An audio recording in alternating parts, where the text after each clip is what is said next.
So let's generalize a bit what we learned in the last presentation. Let's say I'm borrowing P dollars. P dollars, that's what I borrow, so that's my initial principal. So that's principal. And let the R is equal to the rate, the interest rate that I'm borrowing at. Or we could also write that as 100%, right? And I'm going to borrow it for, well, I don't know, T years. T years. Let's see if we can come up with equations to figure out how much I'm going to owe at the end of T years using either simple or compound interest. So let's do simple first because that's simpler.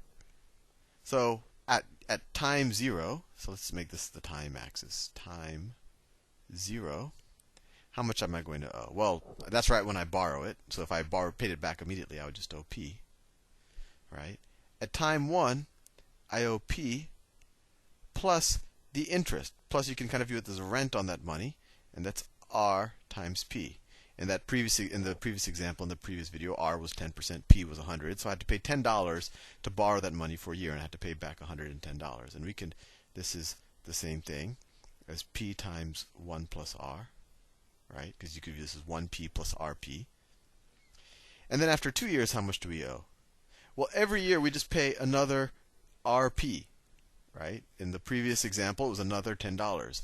So if this is 10%, every year we just pay 10% of our original principal. So in year 2, we owe P plus RP. That's what we owed in year 1, and then another RP.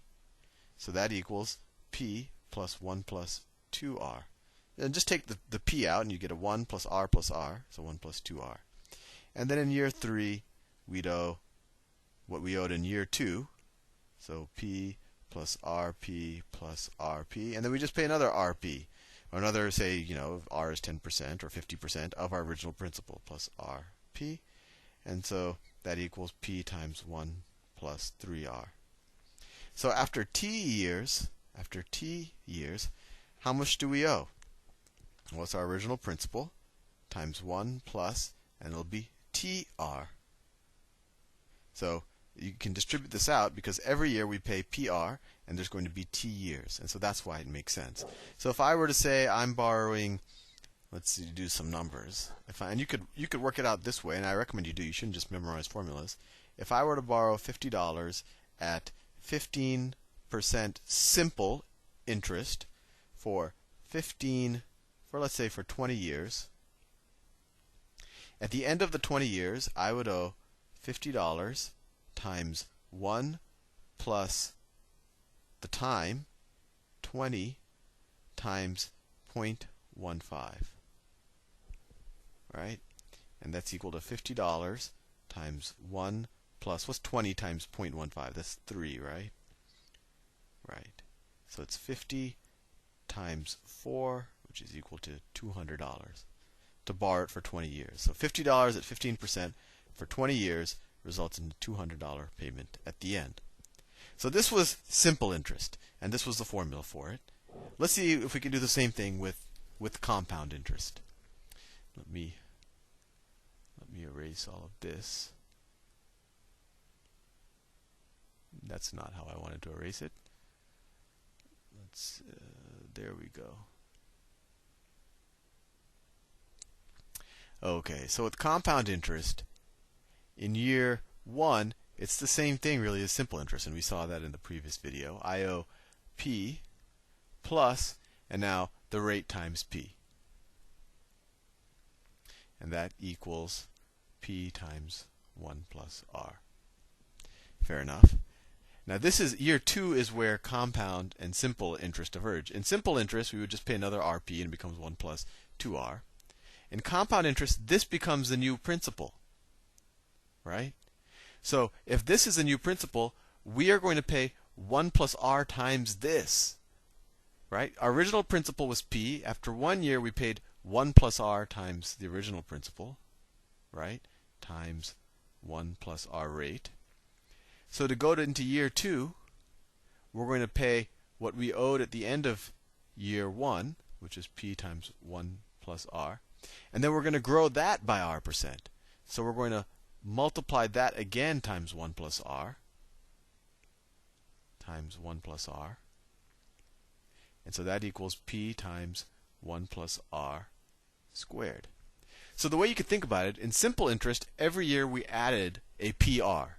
Like, you know, in simple interest we added plus PR every year. So if this was, you know, $50 and this is 15%, every year we're adding $3.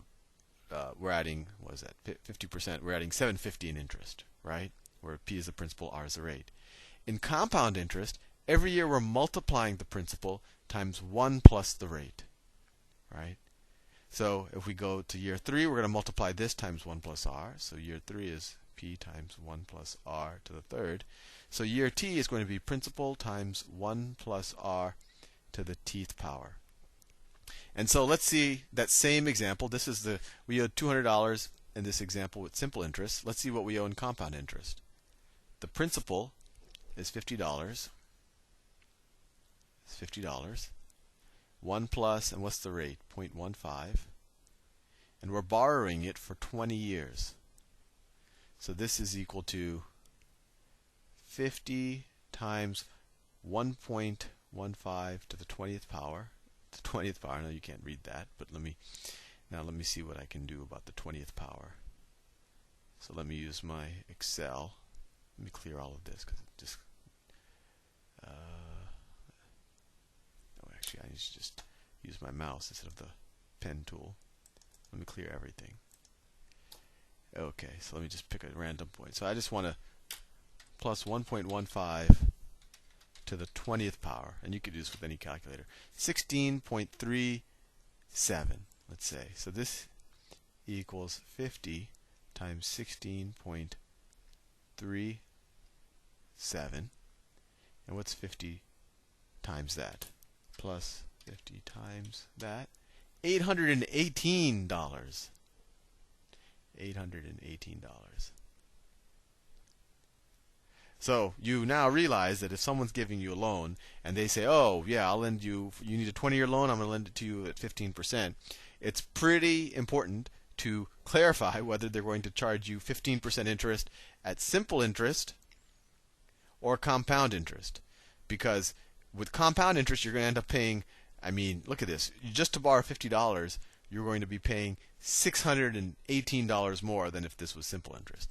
Unfortunately, in the real world, most of it is compound interest. And not only is it compounding, but they don't even just compound it every year, and they don't even just compound it every 6 months. They actually compound it continuously. And so you should watch the next several videos on continuously compounding interest, and then you'll actually start to learn about the magic of E. Anyway, I'll see y'all in the next video.